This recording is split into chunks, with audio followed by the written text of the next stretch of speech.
नमस्कार दोस्तों, आप देख रहे हैं टीवी 20 न्यूज पर अपने क्षेत्रों की ताजा तरीन खबरें। मैं हूं आपके साथ अशोक वर्मा। देखते रहिए टीवी 20 न्यूज, बने रहिए हमारे साथ। एक तरफ पुलिस जहां कोरोना काल में लोगों की मदद के लिए रात दिन लगी हुई है और रात दिन अपने कर्तव्यों का निर्वहन करते हुए लोगों की सेवा में लगी हुई है, वहीं कुछ पुलिसकर्मियों द्वारा ऐसा भी किया जा रहा है जिससे पुलिस की छवि पर धब्बा लग जा रहा है। मुख्यमंत्री द्वारा रात दिन कोरोना काल में जनता की सेवा के लिए एक से बढ़कर एक कदम उठाए जा रहे हैं। आपको बता दें कि लखनऊ से वीडियो वायरल हो रही है जो पुलिस प्रशासन की कार्यशैली पर एक बार फिर से सवाल खड़ा कर दिया है। वीडियो में दावा किया जा रहा है कि लखनऊ की चिन्हट थाने के एक एसआई द्वारा 5,000 रुपये लेकर ऑक्सीजन दिलाने का काम किया जा रहा है। ध्यान रहे कि हमारा दावा नहीं है, ये वायरल वीडियो में दावा किया जा रहा है। दावा ये भी है कि ये दरोगा देवा रोड प्लांट से रिफिलिंग करवा रहा है। इस वायरल वीडियो में दरोगा की घूसखोरी सामने आ रही है। ऐसे में कहना कहीं कम नहीं होगा कि इस आपदा की घड़ी में अवसर बनाने वाली ये पुलिस का कारनामा कहा जाएगा। घूस लेकर सिलेंडर दिलाने का काम इस दरोगा द्वारा किया जा रहा है। वीडियो में साफ तौर पर देखा जा सकता है कि सरकारी गाड़ी में ऑक्सीजन के सिलेंडर रखे गए हैं। और इनका बना भाई, इसमें डाल, इसमें लाइट मारो भाई, इनके गड़िया में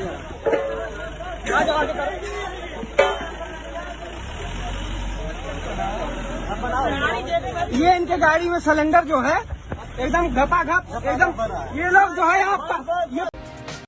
विगत दिनों कुढ़ी गांव में हुई हत्या में आरोपियों को गिरफ्तार करने में महाराजगंज पुलिस को बड़ी सफलता मिली। पुलिस अधीक्षक सुधीर कुमार सिंह के कड़े निर्देश व क्षेत्राधिकारी सड़ी राजेश तिवारी के कुशल निर्देशन में थानाध्यक्ष गजानंद चौबे महाराजगंज के नेतृत्व में मैं पुलिस बल के लगातार क्षेत्र में अपराधियों की तलाश में तबीयत में लगे थे। मुखबिर से खास सूचना पर पुलिस ने आरोपी संजय को 4 पहिया वाहन सहित गिरफ्तार कर लिया है। पुलिस ने बताया कि घटना में उपयुक्त वाहन को पुलिस ने कब्जे में ले लिया है। वही आरोपी से पूछताछ के बाद बताया कि उसके गांव के अनिल व ग्राम सभा के ही चंद्रभूषण यादव से चुनाव प्रधानी को लेकर रंजिश थी। इसी रंजिश को लेकर अनिल अखिलेश अमरनाथ व रवि के कहने पर मैं गाड़ी चलाकर चंद्रभूषण के घर पर चला गया था। वहां पर ये लोग चंद्रभूषण के घर पर इनके बड़े भाई राधेश्याम को काली गुप्ता धमकियां दिए थे। वहां से हम लोग लौटकर आ रहे थे कि रास्ते में रैन बसेरा कुड़ई बंधे के पास चंद्रभूषण का भतीजा बिट्टू उर्फ प्रिंस मिल गया।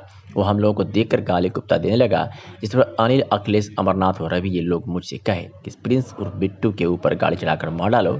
मैंने इन लोगों के कहने पर उसके ऊपर गाड़ी चला दी, जिसे आज पुलिस ने गिरफ्तार कर बड़ी सफलता हासिल की है और उसे जेल की सलाखों के पीछे भेज दिया है।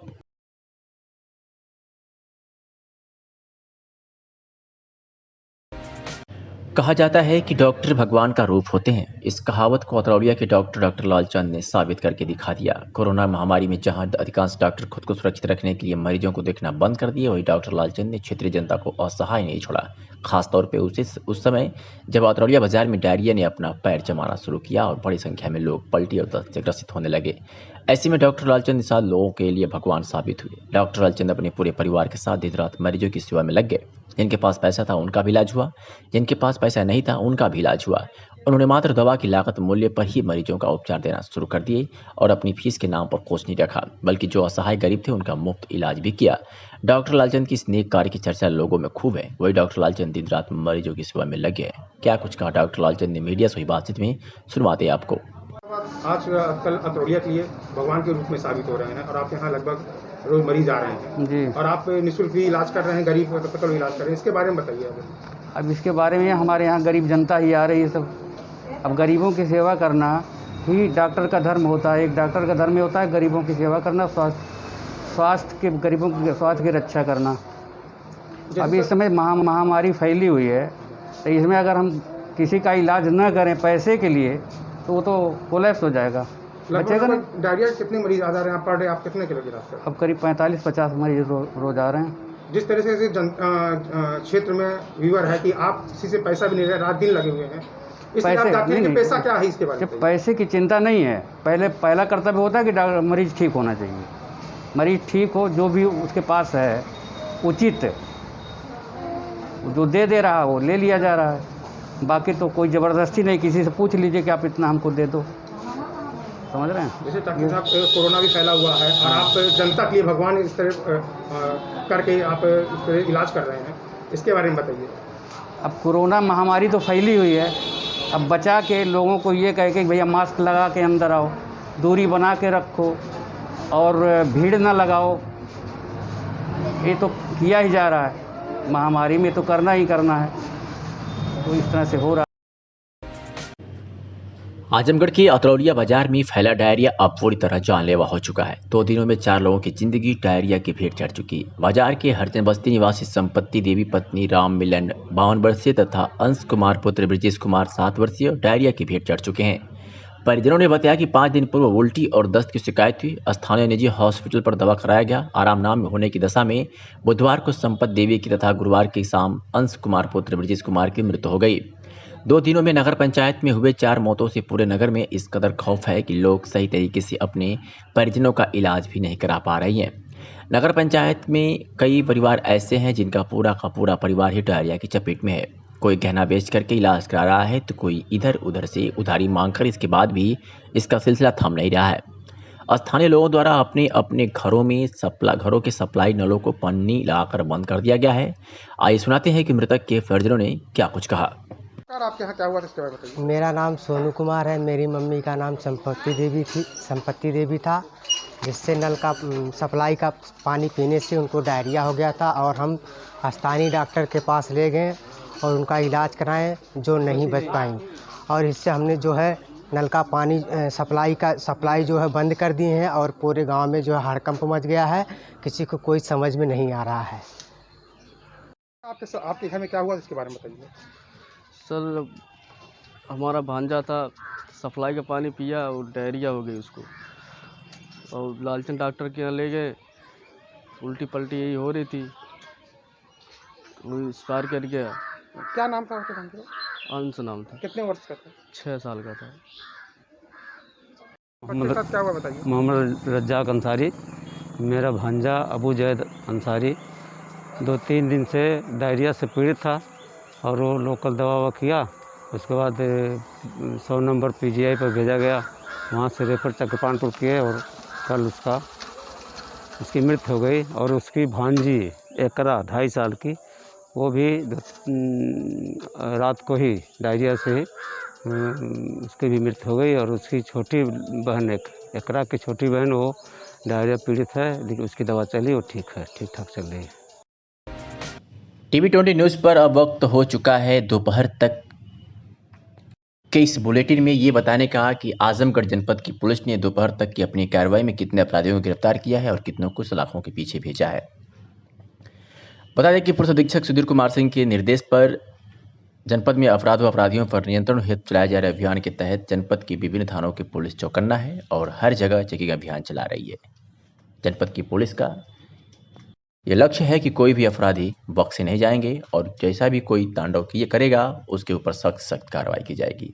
इसी के तहत थाना महाराजगंज की पुलिस ने हत्या के एक वांछित व्यक्ति को गिरफ्तार करने में बड़ी सफलता हासिल करते हुए उसके पास एक मारुति कार बरामद किया है। तो वही गंभीरपुर की पुलिस ने भी हत्या के प्रयास व गोवध अधिनियम में वांछित 2 अभियुक्तों को गिरफ्तार किया है।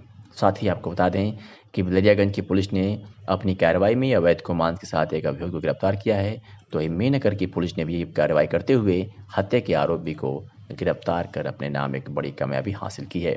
इस तरह हुई कार्रवाई से पुलिस महकमे में जहां हर्ष व्याप्त है, तो वहीं अपराध खेमे में हड़कंप मचा हुआ है और जनपद के लोगों ने राहत की सांस ली है।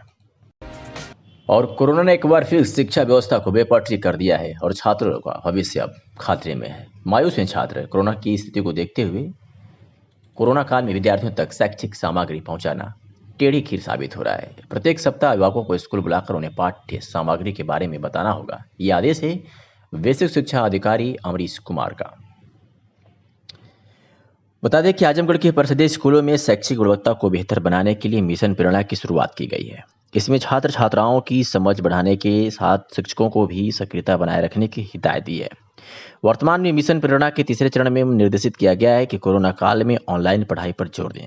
वर्तमान परिस्थितियों में विद्यार्थियों तक शैक्षिक सामग्री पहुंचाना टेढ़ी खीर साबित हो रही है। बेसिक शिक्षा अधिकारी अमरीश कुमार ने कहा कि स्कूल शिक्षा महानिदेशक की तरफ से जारी निर्देशों में कहा गया है कि घर ही बन जाएगा विद्यालय हमारा, हम चलाएंगे ई पाठशाला। इसी सूत्र वाक्य पर सभी अध्यापकों को कार्य करना है। प्रत्येक सप्ताह शैक्षिक सामग्री जारी की जाती है, उसे बच्चों तक पहुंचाने की जिम्मेदारी अध्यापकों की है। चाहे व्हाट्सएप ग्रुप के जरिए साझा करें या फिर भौतिक रूप से स्वयं बच्चों तक जाएं या अभिभावकों को फोन कर विद्यालय बुलाएं। प्रत्येक सप्ताह अभिभावकों को स्कूल बुलाकर उन्हें पाठ्य सामग्री के बारे में बताना होगा। बच्चों को दिए गए कार्यों की जांच भी करनी होगी। कोरोना काल में बाहर निकलना खतरे से खाली नहीं है। उधर विद्यार्थियों के पास संसाधन नहीं है। ऐसे में ऑनलाइन पढ़ाई भी प्रभावित हो रही है। बच्चों की पढ़ाई में संसाधन की कमी आड़े आ रही है। ऐसे में बच्चे पढ़ाई कैसे कर पाएंगे, एक चिंता का विषय है। अब ये खबर जो है ये प्रत्याशियों की धड़कनें बढ़ाने वाली खबर है, क्योंकि पूर्णबंदी के दिन मतगणना होगी और मतगणना केंद्र पहुंचने के लिए प्रत्याशियों और अभिकर्ताओं को पास मिलेगा। कहना है ये राकेश कुमार, सहायक जिला निर्वाचन अधिकारी का। बता दें कि त्रिस्तरीय पंचायत चुनाव के तहत आखिरी चरण का मतदान 29 अप्रैल को होगा। 2 मई को पूरे प्रदेश में एक साथ मतगणना होगी। यह तिथि पहले से घोषित है, लेकिन कोरोना के बढ़ते मामलों को देखते हुए प्रदेश सरकार ने हर शनिवार की रात 8 बजे से सोमवार की सुबह 7 बजे तक कोरोना कर्फ्यू लगाने का आदेश दिया है। इस दौरान कई तरह की गतिविधियों को प्रतिबंधित किया गया है। तीसरे चरण के मतदान के लिए पोलिंग पार्टी रवाना करने को छूट दी गई है, लेकिन प्रत्याशियों और मतगणना अभिकर्ताओं के लिए कोई निर्देश जारी नहीं हुआ है, जिससे प्रत्याशी परेशान है। जनपद में दूसरे चरण में 19 अप्रैल को मतदान का कार्य संपन्न हो चुका है। प्रशासन द्वारा विकासखंड स्तर पर तैयार किए गए जिले में प्रथम चरण के अंतर्गत 15 अप्रैल को ही मतदान संपन्न हो चुका है। सभी ब्लॉकों में बने स्ट्रांग रूम में मतपेटिकां रखी जा चुकी हैं और प्रशासन मतगणना की तैयारी कर रहा है। ग्राम प्रधान, ग्राम पंचायत सदस्य, क्षेत्र पंचायत सदस्य एवं जिला पंचायत सदस्य पदों के लिए हुए मतदान की मतगणना ब्लॉकों पर ही की जाएगी। बढ़ते कोरोना संक्रमण के देखते हुए शासन स्तर से शनिवार और रविवार को कोरोना कर्फ्यू लगाया गया है। मतगणना का कार्य 2 मई यानी रविवार को कोरोना कर्फ्यू के दिन होना है। ऐसे में प्रत्याशी परेशान हैं कि आखिर वह कैसे मतगणना केंद्रों तक अपने अभिकर्ताओं के साथ पहुंचेंगे। वही प्रत्याशियों और मतगणना एजेंटों के लिए कोई निर्देश जारी नहीं किया गया है। इस संबंध में सहायक जिला निर्वाचन अधिकारी राकेश कुमार सिंह ने कहा कि प्रत्याशियों और मतगणना अभिकर्ताओं का पास जिला प्रशासन द्वारा बनाया जाएगा, जिससे मतगणना केंद्रों तक पहुंचेंगे। आजमगढ़ जनपद के जहानागंज थाना क्षेत्र में हुए विगत दिनों पंचायत चुनाव में घायल परिजनों से मिलने विश्व हिंदू महासभा के अध्यक्ष हरिनारायण सिंह पहुंचे और परिजनों से हालचाल जाना। उन्होंने बताया कि जहानागंज ब्लॉक के विश्व हिंदू महासभा के अध्यक्ष मनोज राजभर के घर पर कुछ अराजक तत्वों द्वारा हमला किया गया था, जिसमें कई लोग घायल हैं, जिनका उपचार चल रहा है। उन्होंने कहा कि यदि प्रशासन आरोपियों के ऊपर कार्रवाई नहीं करता है तो विश्व हिंदू महासंघ इसके लिए आंदोलन करने के लिए बाध्य होगा। मौके पर पहुंचे अध्यक्ष हरिनारायण सिंह पीड़ित परिवार से मिले और उन्हें आश्वासन दिया कि हर संभव मदद की जाएगी। पीड़ित परिवार ने बताया कि हमारे परिवार के ऊपर गांव के कुछ दबंगों ने हमला किया था, जिसमें हमारे पिताजी को गंभीर चोटें आई हैं। हम चाहते हैं जो भी दोषी हैं उनके खिलाफ कड़ी से कड़ी कार्रवाई की जाए। क्या कुछ कहा हरिनारायण सिंह, जिला अध्यक्ष विश्व हिंदू महासंघ ने, सुनवाते हैं। मैं विश्व हिंदू महासंघ जिला अध्यक्ष हरिनारायण सिंह आज जहानागंज उमरपुर कोलारी में जो हमारे ब्लॉक अध्यक्ष है मनोज राजभर जी, उनके यहाँ गया था निरीक्षण करने के लिए। कुछ अराजक तत्वों ने उनके घर पर तोड़ फोड़ किया, उनके परिवार को मारा है और 8-10 लोग घायल हैं जो सदर अस्पताल में एडमिट हैं। मैं शासन प्रशासन से यही मांग करता हूँ कि अगर उनको न्याय नहीं मिलेगा तो विश्व हिंदू महासंघ अपने संगठन के कार्यकर्ता के लिए कुछ भी करने के लिए तत्पर होगा। विश्व हिंदू महासंघ जिंदाबाद, परम पूज्य योगी आदित्यनाथ जिंदाबाद। दिल्ली से खबर है जहां केजरीवाल ने पीएम मोदी से कहा है कि देश के सभी ऑक्सीजन प्लांट्स को तुरंत आर्मी के जरिए केंद्र सरकार अपने कब्जे में ले ले। ऑक्सीजन प्लांट से निकलने वाले हर ट्रक के साथ एक आर्मी का एस्कॉर्ट्स व्हीकल रहेगा, तो फिर कोई उस ट्रक को रोक नहीं पाएगा। जानते हैं बैठक में दिल्ली के सीएम केजरीवाल ने क्या कहा और पीएम मोदी ने क्या बातें कही। दिल्ली के सीएम ने कहा कि बढ़ाए वाले कोटे में से भी 350 टन ऑक्सीजन दिल्ली पहुंच पाई है। प्रधानमंत्री जी, जब से ऑक्सीजन का संकट शुरू हुआ है मेरे फ़ोन बजते रहते हैं। कभी कोई अस्पताल कहता है कि 3 घंटे की ऑक्सीजन बची है, कभी कोई अस्पताल कहता है कि 2 घंटे की ऑक्सीजन बची है। हम कारण जानने की कोशिश करते हैं तो पता चलता है कि पीछे किसी राज्य ने दिल्ली के लिए ऑक्सीजन लाने वाले ट्रक को रोक रखा है। हमने मदद के लिए केंद्र सरकार के कुछ मंत्रियों को फ़ोन किए। शुरू में उन्होंने खूब सहयोग किया सर, लेकिन अब वे भी बेचारे थक गए हैं सर। देश के संसाधनों पर 130 करोड़ लोगों का अधिकार है ना। अगर दिल्ली में ऑक्सीजन की फैक्ट्री नहीं है तो क्या दिल्ली के 2 करोड़ लोगों को ऑक्सीजन नहीं मिलेगी? सर, मैं जानना चाहता हूं कि अगर कोई राज्य दिल्ली के कोटे की ऑक्सीजन का ट्रक रोक ले तो मैं फ़ोन उठाकर किससे बात करूँ? हालात काफ़ी गंभीर हो गए हैं सर। हम अपने लोगों को मरने के लिए तो छोड़ नहीं सकते हैं। हमें लोगों को यह विश्वास दिलाना पड़ेगा कि हमारे लिए एक एक ज़िंदगी कीमती है। मैं दिल्ली के लोगों की तरफ से हाथ जोड़कर अपील करते हैं कि तुरंत कोई कठोर और सार्थक कदम नहीं उठाया गया तो दिल्ली के अंदर कोई बहुत बड़ी त्रासदी हो सकती है। मैं आपसे मार्गदर्शन चाहता हूं सर। क्या कुछ बातें हुई है वो भी आपको सुनवाते हैं।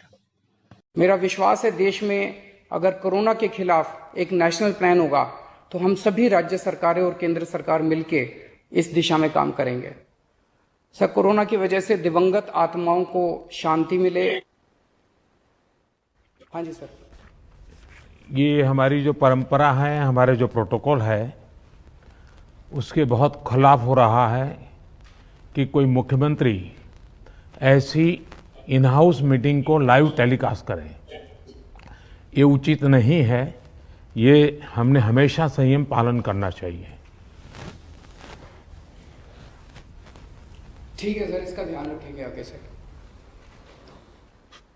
सर, मैं सभी आत्माओं को शांति मिले जिन जिन लोगों का इस दौरान कोरोना की वजह से जिनका देहांत हो गया, और उनके परिवारों को दुख सहने की शक्ति दे। अगर सर मेरी तरफ से कोई गुस्ताखी हुई है, मैंने कुछ कठोर बोल दिया, मेरे आचरण में कोई गलती है, तो उसके लिए मैं माफ़ी चाहता हूं। लेकिन अभी तक जितने आज पॉल साहब की जो प्रेजेंटेशन थी वो भी बहुत अच्छी थी, और उसके हिसाब से जो भी हमें निर्देश दिए गए हैं उन निर्देशों का हम पालन करेंगे।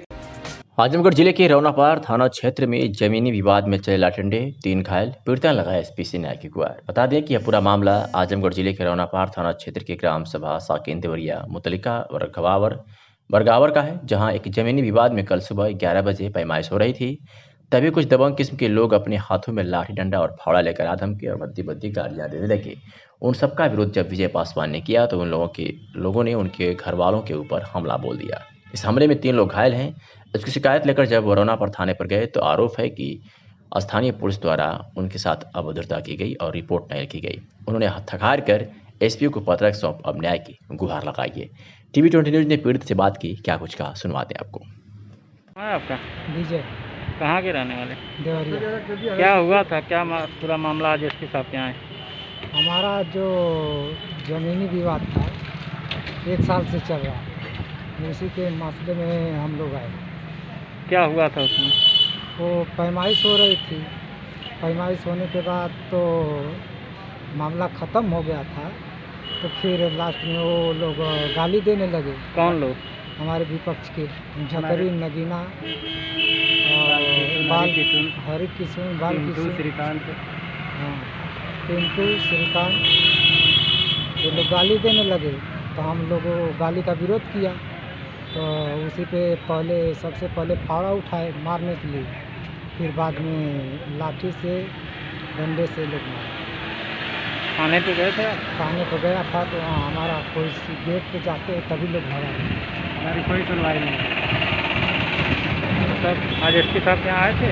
आए थे। क्या आश्वासन मिला? आश्वासन दिए कि जाओ तुरंत ऑफिस में, तो थाने पे जाओ, तुम्हारा काम पूरा किया। जिला मजिस्ट्रेट राजेश कुमार ने बताया है कि वर्तमान व्यवस्था के अंतर्गत संक्रमित होने वाले प्रकरणों की सूचना इंटीग्रेटेड कोविड कमांड सेंटर में प्राप्त होती है, जहां से चिकित्सकों के द्वारा मरीजों से बातचीत करने के उपरांत यह सुनिश्चित किया जाता है कि किन मरीजों को कोविड अस्पताल में भर्ती कराने की आवश्यकता है तथा किन्हें होम आइसोलेशन में रखा जा सकता है। उन्होंने बताया कि संक्रमण के सक्रिय केसेस की संख्या बढ़ जाने के कारण यह व्यवस्था बहुत प्रभावशाली तरीके से लागू नहीं हो पा रही है, जिसके कारण मरीजों द्वारा कठिनाइयों का अनुभव किया गया है। उक्त के दृष्टिगत कोविड मरीजों हेतु तत्कालिक प्रभाव से दिनांक 30 जून 2021 तक भर्ती प्रक्रिया में सम्यक विचारोपरांत संशोधन किए जाने का निर्णय लिया गया है। जिला मजिस्ट्रेट ने कहा कि निजी कोविड अस्पतालों में कोविड संक्रमित मरीज अपनी पॉजिटिव रिपोर्ट के आधार पर स्वयं भर्ती करवा सकेंगे। यह अस्पताल मात्र 10% बेड्स आरक्षित रखेंगे, जिन पर इंटीग्रेटेड कोविड कमांड सेंटर के माध्यम से भर्ती कराया जा सकेगा। निजी अस्पतालों के द्वारा भर्ती करने के पश्चात इसकी सूचना तत्काल उत्तर प्रदेश सरकार के पोर्टल पर अंकित की जाएगी। निजी अस्पतालों के द्वारा प्रतिदिन प्रातः 8 बजे एवं अपराह्न 4 बजे रिक्त बेड की संख्या, श्रेणीवार isolation bed, oxygen bed, ICU, HDU अस्पताल के बाहर जनसामान्य के लिए विज्ञापित किया जाएगा। जिला मजिस्ट्रेट, जिला निर्वाचन अधिकारी, पंचायत एवं नगरीय निकाय राजेश कुमार ने बताया है कि त्रिस्तरीय पंचायत सामान्य निर्वाचन 2021 में जनपद में 5 प्रधान पद के प्रत्याशियों की मृत्यु के कारण स्थगित किए गए मतदान तथा दिनांक 19 अप्रैल 2021 को संपन्न हुए मतदान के पश्चात कतिपय कारणों से 5 मतदान स्थलों पर पुनर्मतदान दिनांक 29 अप्रैल 2020 को प्रातः 7 बजे से 6 बजे तक संपन्न कराया जाना है। उन्होंने कहा कि दिनांक 29 अप्रैल 2020 को संपन्न होने वाले मतदान को सकुशल संपन्न कराए जाने एवं दिनांक 28 अप्रैल 2021 को संबंधित मतदान पार्टियों को समय से मतदान स्थलों तक पहुंचाए जाने हेतु विकासखंड तरवा के लिए जिलाधिकारी मेहनगर प्रियंका प्रियदर्शनी विकासखंड ठेकमा के लिए तहसीलदार लालगंज हेमंत कुमार गुप्ता, विकासखंड अजमतगढ़ के लिए उप जिला अधिकारी सगड़ी गौरव कुमार, विकासखंड रानी की सराय के लिए तहसीलदार सदर अनिल कुमार पाठक, विकासखंड तहबरपुर के लिए उप जिलाधिकारी निजामाबाद राजीव रत्न सिंह, विकासखंड लालगंज के लिए उप जिलाधिकारी लालगंज पंकज कुमार श्रीवास्तव, विकासखंड मोहम्मदपुर के लिए व तहसीलदार निजामाबाद शैलेंद्र कुमार सिंह व तहसीलदार मेहनगर सर्विस कुमार सिंह गौर एवं विकासखंड मार्टिनगंज के लिए उप जिलाधिकारी मार्टिनगंज दिनेश कुमार मिश्र को सेक्टर स्टैटिक मजिस्ट्रेट नियुक्त किया गया है तथा आदेशित किया गया है कि वे आवंटित विकासखंड के निर्धारित मतदान केंद्र स्थल पर उपस्थित रहकर मतदान को सकुशल एवं शांतिपूर्ण ढंग से संपन्न कराएंगे। जिला मजिस्ट्रेट, जिला निर्वाचन अधिकारी, पंचायत एवं नगरीय निकाय राजेश कुमार ने सर्वसाधारण को सूचित किया है कि त्रिस्तरीय पंचायत सम्मान निर्वाचन 2021 में जनपद में दिनांक 19 अप्रैल 2021 को संपन्न हुए मतदान में कतिपय कारणों से जनपद के 5 मतदान स्थलों पर मतदान प्रक्रिया दूषित होने के कारण मतदान स्थगित कर दिया गया था, जिस पर 29 अप्रैल 2021 को पुनः मतदान कराए जाने का निर्देश दिया गया है। उन्होंने कहा कि जिन मतदान स्थलों पर पुनर्मतदान कराया जाना है उनमें विकासखंड लालगंज के अंतर्गत ग्राम पंचायत सोफीपुर, सरुपहा में प्राथमिक विद्या पाठशाला सरुपहा वार्ड 6 से 9 तक तथा प्राथमिक पाठशाला सरुपहा वार्ड 10 से 13 तक, विकासखंड मोहम्मदपुर के अंतर्गत ग्राम पंचायत रानीपुर रजमो में प्राथमिक प्राइमरी पाठशाला रानीपुर रजमो भाग 4 वार्ड 4 से 4 तक, ग्राम पंचायत आवंक में आवंक प्राथमिक प्राइमरी पाठशाला आवंक नया दक्षिण भाग वार्ड 14 से 15 तक तथा विकासखंड मार्टिनगंज के अंतर्गत ग्राम पंचायत सुरहन में जूनियर हाई स्कूल सुरहन कक्ष संख्या 4 वार्ड 10 से 11 तक का पुनर्मतदान कराया जाना है। जिलाधिकारी राजेश कुमार ने बताया कि जनपद में वैश्विक महामारी कोरोना के बढ़ते केसेस को ध्यान में रखकर जनपद वासियों को कोरोना संक्रमण से सुरक्षित रखने एवं जागरूक करने के उद्देश्य से सूचना एवं जनसंपर्क विभाग लखनऊ द्वारा एलईडी वैन भेजी गई है। जिलाधिकारी ने जनपद वासियों से अपील किया है कि सभी लोग एलईडी वैन द्वारा बताए जा रहे सुरक्षा उपायों को अपनी दिनचर्या में शामिल कर खुद को सुरक्षित करें तथा आसपास के लोगों को भी कोरोना संक्रमण महामारी से बचाव के बारे में जागरूक करें। जिलाधिकारी ने बताया कि आज एलईडी वैन शहर के प्रमुख चौराहे कलेक्ट्रेट चौराहा, चर्च चौराहा, तिरंगा चौराहा, बवाली मोड़, करतारपुर बाईपास, हाइडिल चौराहा, शंकर जी तिराहा, शारदा तिराहा आदि अन्य प्रमुख चौराहों पर 2-2 घंटे चलाई जा रही है। उन्होंने बताया कि तहसील, ब्लॉक एवं ग्रामीण क्षेत्रों में भी जनता को कोरोना संक्रमण से बचाव की जानकारी देने के लिए एलईडी में संचालित की जाएगी। हथरौलिया नगर पंचायत के सभासद तथा समाजसेवियों ने बाजार में फैल रहे डायरिया की रोकथाम हेतु तथा नगर पंचायत की लापरवाही पर केंद्रित कर उप जिलाधिकारी तथा शासी अधिकारी के नाम ज्ञापन सौंपा है। सभासदों का मांग है कि नगर पंचायत में न तो ब्लीचिंग का छिड़काव होता है और न ही फॉगिंग मशीन का। सभासदों ने आरोप लगाया है कि जब से कोरोना महामारी शुरू हुई है सिर्फ एक बार नाम मात्र के फॉगिंग मशीन छिड़काव किया गया। सभासदों ने भी आरोप लगाया कि इसके पहले कई बार हम लोग पेयजल को लेकर नगर पंचायत को ज्ञापन दे चुके हैं, मगर हर बार ज्ञापन लेकर शिकायत को सुन करके नजरअंदाज किया जा रहा है। आज उसी नजरअंदाज का नतीजा है कि 4 जिंदगी या मौत के मुंह में समा चुकी हैं तथा दर्जनों लोग जिंदगी और मौत से जूझ रहे हैं। सभासदों ने बताया कि नगर पंचायत में पेयजल की सबसे खराब व्यवस्था है, जिस पर नगर पंचायत द्वारा ध्यान नहीं दिया जाता। आज उसी का परिणाम है कि पूरे नगर क्षेत्र में डायरिया का प्रकोप बढ़ा हुआ है। इस मौके पर सभासद द्वारा मास्क लगाकर सोशल डिस्टेंसिंग का पालन करते हुए नगर पंचायत कार्यालय में बैठे कर्मचारी को ज्ञापन सौंपा है। क्या कुछ कहा स्थानीय सभासद एवं समाजसेवियों ने, सुनाते हैं आपको। पंचायत में आए हैं किस चीज़ के लिए आए हैं? हम लोग डायरिया का प्रकोप इतना काफ़ी हो गया है हमारे टाउन एरिया में कि कम से कम सैकड़ों से 300 से ऊपर की संख्या में लोग प्रभावित हो चुके हैं। अब बहुत लोगों को तो बेचारे के आर्थिक उत्सव के अभाव में जो है मर जाने वाले हैं। और कंप्लेन करने पर लोग शिकायत करने पर कहते हैं कि हाँ कनेक्शन कटवा लीजिए। कौन कहता है कि कनेक्शन कटवा लीजिए? कर्मचारी कह देते हैं और क्या। और फिर उन्हें जो घुड़की धमकी दिया जाता है। हाँ, और लोग बताते हैं, लेकिन अभी लोगों को गवाही देना होगा तो गोलबंद होने के नाते उनके खिलाफ बोल नहीं पाएंगे। ये नगर पंचायत कर्मचारियों का भय है लोगों में। नगर पंचायत कर्मचारियों का नहीं, उनके अधिकारियों के द्वारा भय दिया जा रहा है, जिससे हाँ भयभीत होकर कर्मचारी लोग कह रहे हैं कि जिससे कर्मचारी मजबूर, लोगों को डराया धमकाया भी जा रहा है। हाँ, बहुत गहरे रूप से।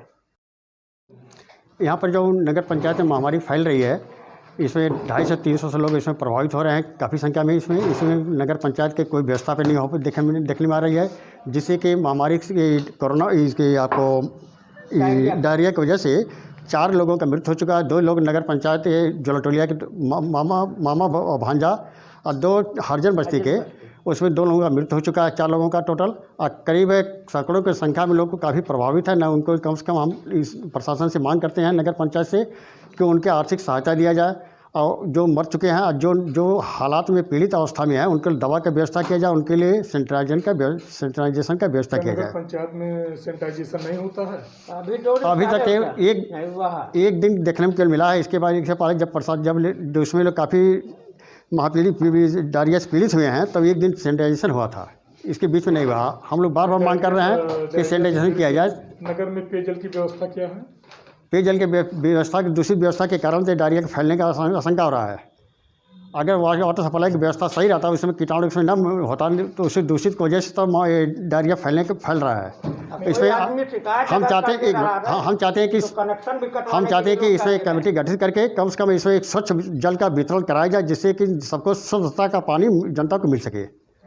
हम ये मांग करने आए कि स्वच्छ जल को जनता को मिले। और उनको इसके पहले भी पानी को लेकर आप लोगों ने कोई ज्ञापन, कोई एप्लीकेशन दिया था? नहीं, हम सभासद हैं, इसके पहले भी सभासद थे। उसमें चेयरमैन को, शासी अधिकारी को उसमें बता चुके हैं कि जल का व्यवस्था सही नहीं है, इसको सप्लाई जो किया जा रहा है उसको स्वच्छ व्यवस्था किया जाए। उसके बाद में उस पर कोई कार्रवाई नहीं किया जा रहा। तो लास्ट में हम लोग मजबूर होकर, बाध्य होकर इसमें आ जा ज्ञापन